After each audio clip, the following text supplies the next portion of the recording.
అందరికీ నమస్తే అండి. Welcome to our channel.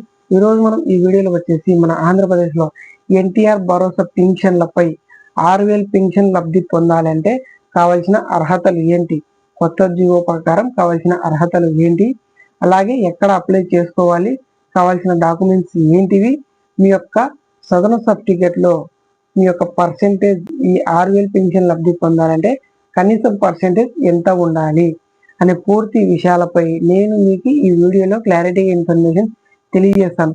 దయచేసి మీరు ఈ వీడియోని ఎక్కడ స్కిప్ చేయకుండా చివరి వరకు చూడండి, మీకు క్లారిటీగా అర్థమవుతుంది.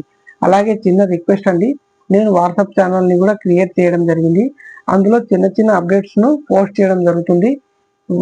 యూట్యూబ్ను ఎలా ఫాలో అవుతున్నారో వాట్సాప్ ఛానల్ను కూడా అలాగే ఫాలో అవుతే అందులో చిన్న చిన్న అప్డేట్స్ను పోస్ట్ చేయడం జరుగుతుంది. మనం వివరాల్లోకి వచ్చినట్లయితే మన ఆంధ్రప్రదేశ్లో 6,000 పెన్షన్ లబ్ధి పొందాలంటే కావాల్సిన అర్హతలకు వచ్చేసి మీ యొక్క సదరన్ సర్టిఫికేట్లో ఖచ్చితంగా ఎంత పర్సెంటేజ్ ఉండాలి అంటే ఖచ్చితంగా 40% పైనే ఉండాలి. ఖచ్చితంగా మీ యొక్క సదరన్ సర్టిఫికేట్లో పర్మనెంట్ డిజేబిలిటీ అని ఉండేటట్లు చూసుకోండి. అలాగా ఉంటేనే మీకు ఈ యొక్క సదరన్ సర్టిఫికేట్లో 6,000 పెన్షన్ అనేది లబ్ధి పొందవచ్చు. మీ యొక్క సదరన్ సర్టిఫికేట్లో టెంపరవరీ డిజేబిలిటీ అని ఉంది అనుకో, అది ఏమవుతుందంటే ఇతను మళ్ళీ ఎప్పుడైనా రికవర్ అవుతారు, వీళ్ళు ఎప్పుడైనా రికవర్ అవుతారు అని అర్థం. ఖచ్చితంగా పర్మనెంట్ డిజేబిలిటీ అంటే మీరు లైఫ్ లాంగ్ ఇదే స్థితిలో ఉంటారని పర్మనెంట్ డిజేబిలిటీ అని ఉండేటట్లు చూసుకోండి. టెంపరవరీ అని ఉంటే మీ యొక్క పెన్షన్ అనేది రాదనమాట. ఖచ్చితంగా మీరు 6,000 పెన్షన్ లబ్ధి పొందాలంటే మీ యొక్క సదరన్ సర్టిఫికేట్లో ఖచ్చితంగా పర్మనెంట్ డిజేబిలిటీ అని ఉండేటట్లు చూసుకోవాలి. అలాగే మీరు 6,000 పెన్షన్ లబ్ధి పొందాలంటే ఖచ్చితంగా మీరు ఆంధ్ర వాసి ఉండాలి, అంటే ఆంధ్రప్రదేశ్కి చెందిన వారై ఉండాలి. అలాగే మీరు తెల్ల రేషన్ కార్డుకు సంబంధించిన వారై ఉండాలి. మీరు 6,000 పెన్షన్ పొందాలంటే ఖచ్చితంగా వచ్చేసి 3 ఎకరాల కంటే ఎక్కువ తడి భూమి కానీ 10 ఎకరాల కంటే తక్కువ మెట్ట భూమి కానీ ఉండేటట్లు చూసుకోవాలి. కుటుంబం సమయంలో ఎవరైనా ప్రభుత్వ ఉద్యోగి ఉంటే ఖచ్చితంగా 6,000 పెన్షన్ అనేది రాదండి. అలాగే డిఎంహెచ్ఓ పింఛన్ అనే 15,000 పింఛన్ ఎవరైనా పొందుతున్నా కూడా ఈ 6,000 పింఛన్ అనేది రాదు. ఈ 6,000 పింఛన్ లబ్ధి పొందాలంటే కావాల్సిన పత్రాలు అంటే డాక్యుమెంట్స్ వచ్చేసి ఆధార్ కార్డు అనేది కావాలి, తెల్ల రేషన్ కార్డు అనేది కావాలి. ఎవరైతే లబ్ధి పొందుతున్నారో ఆ వ్యక్తి యొక్క బ్యాంక్ పాస్బుక్ ఫోటో అనేది కావాలి. అలాగే వయసు రుజువు అనేది ఏమీ లేదండి. పుట్టుకతో వచ్చినటువంటి వారు కూడా ఈ 6,000 పింఛన్కి అప్లై చేసుకోవచ్చు.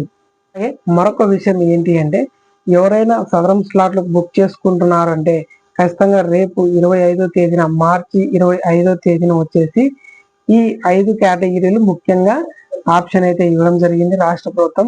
ఆ కేటగిరీలు ఏంటి అంటే ఫస్ట్ వచ్చేసి లోకోమోటర్ ఆర్థోపెటిక్, రెండోది వచ్చేసి హియరింగ్ ఇంప్రూవ్మెంట్, మూడోది వచ్చేసి విజువలింగ్ ఇంప్రూవ్మెంట్, నాలుగోది వచ్చేసి మెంటల్ రెడ్నెస్, ఐదోది వచ్చేసి మెంటల్ ఇలీనెస్.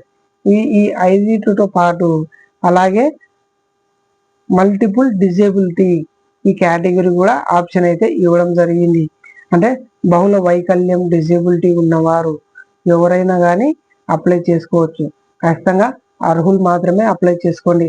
అనర్హులుగా ఉండి మీరు అప్లై చేసినట్లు ఉంటే ఖచ్చితంగా రాష్ట్ర ప్రభుత్వం నుంచి కఠిన చర్యలు తీసుకోబడతాయని రాష్ట్ర ప్రభుత్వం ఇంత ముందుకే వెల్లడించడం జరిగింది.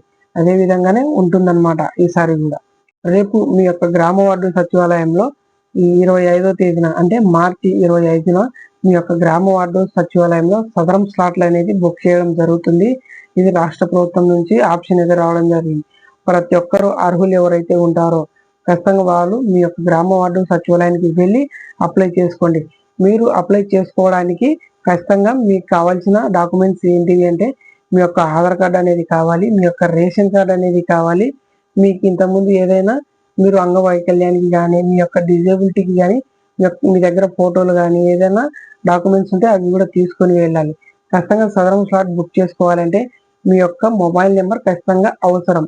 మీ యొక్క మొబైల్ నెంబర్ ద్వారా ఓటీపీ ద్వారా అక్కడ అప్లై చేయడం జరుగుతుంది. ఖచ్చితంగా మీ యొక్క మొబైల్ అనేది తీసుకొని వెళ్ళండి.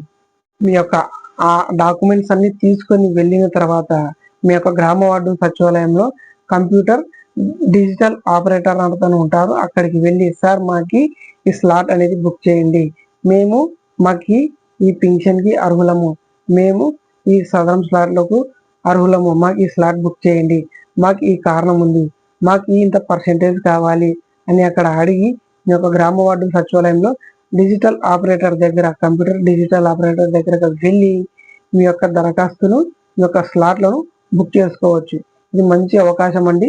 దీని తర్వాత వెరిఫికేషన్ ఉంటుంది, అలాగే రీవెరిఫికేషన్ ఉంటుంది. ఖచ్చితంగా వైద్య పరీక్షలు అనేది కఠినంగా జరుగుతాయి. ఎందుకంటే గతంలో పింఛన్లపై ఎక్కువగా బోగస్ పింఛన్లు ఉన్నాయని రాష్ట్ర ప్రభుత్వం వారు గుర్తించి అర్హులకి పింఛన్ అందించాలని గతంలో అయితే 1 సంవత్సరం ఈ పింఛన్లపై అయితే వెరిఫికేషన్ చేయడం జరిగింది. ఇప్పుడు అలాగా లేదండి. ఖచ్చితంగా డిజిటల్ సర్టిఫికేట్, ఖచ్చితంగా మీ యొక్క సదరన్ సర్టిఫికేట్ అనేది డిజిటల్ బోర్డు నుంచి రావడం జరుగుతుంది. అర్హులకే పింఛన్ ప్రతి ఒక్కరికి అన్నమాట. ఈ విషయాన్ని గమనించి ఖచ్చితంగా ఈ అవకాశాన్ని మీరు దివ్యాంగులు కానీ వికలాంగులు కానీ వినియోగించుకుంటే చాలా మంది ఏంటి అంటే మొదటిది వచ్చేసి లోకోమోటర్ ఆర్థోపెటిక్ అన్నమాట, రెండవది వచ్చేసి హియరింగ్ ఇంప్రూవ్మెంట్, మూడవది వచ్చేసి విజువల్ ఇంప్రూవ్మెంట్ అన్నమాట, నాలుగవది వచ్చేసి మెంటల్ రెడ్నెస్ అన్నమాట, ఐదవది వచ్చేసి మెంటల్ ఇలినెస్. ఈ ఐదిటిని రాష్ట్ర ప్రభుత్వం వారు ముఖ్యంగా ఆప్షన్ అయితే ఇవ్వడం జరిగింది. అలాగే ఆరవది వచ్చేసి కూడా ఇంతకు ముందు లేదండి, ఇప్పుడు రాష్ట్ర ప్రభుత్వం వారైతే ఆప్షన్ ఇవ్వడం జరిగింది. ఆ ఆప్షన్ ఏంటి అంటే మల్టిపుల్ డిజేబిలిటీ, అంటే ఇతర బహుళ వైకల్యము, అంటే మరి ఎన్నో కారణాల వైకల్యాలు కూడా ఈ మల్టిపుల్ డిజేబిలిటీ కింద రావచ్చు అన్నమాట. ఇది కూడా ఒక మంచి ఆప్షన్ అండి. ఈ 6 ఆప్షన్లు రాష్ట్ర ప్రభుత్వం వారు ఇవ్వడం జరిగింది. ఇందులో మీరు ఖచ్చితంగా మీకు ఏది ఉన్నట్లయితే ఆ స్లాట్లను బుక్ చేసుకోండి. ఖచ్చితంగా మొబైల్ అనేది తీసుకుని వెళ్ళండి. రేపే మార్చి 25న మీ యొక్క గ్రామ వార్డు సచివాలయంలో ప్రతి ఒక్కరూ ఈ అవకాశాన్ని వినియోగించుకోవాలి అన్నమాట. ఇది మంచి అవకాశం అండి. ఖచ్చితంగా మార్చి 25 నుంచి ఖచ్చితంగా ప్రతి సోమవారం మంగళవారం నాడు ఈ స్లాట్లు అనేది బుక్ చేసుకోవచ్చు. వారంలో 2 రోజులు మాత్రమే ఆప్షన్ ఇవ్వడం జరిగింది. ప్రతి సోమవారం మంగళవారం నుంచి అయితే మీరు బుక్ చేసుకోవచ్చు. రేపటి నుండి అంటే మార్చి 25 నుంచి స్టార్ట్ అండి. ఇది 3 నెలలు ఉండవచ్చు. ఏప్రిల్, మే, జూన్ ఈ 3 నెలలు ఉండవచ్చు స్లాట్లు. ఈ 3 నెలలు మాత్రమే మీరు బుక్ చేసుకోవాలి. తర్వాత స్లాట్ల తర్వాత వెరిఫికేషన్ ఉంటుంది, రీవెరిఫికేషన్ ఉంటుంది. ఖచ్చితంగా మీరు వైద్య పరీక్షలకు వెళ్ళాల్సి ఉంటుంది. ఇంకా మీకు ఏదైనా డౌట్ ఉంటే కామెంట్లో కూడా నాకు తెలియజేయవచ్చు, మీకు నేను రిప్లై ఇస్తా.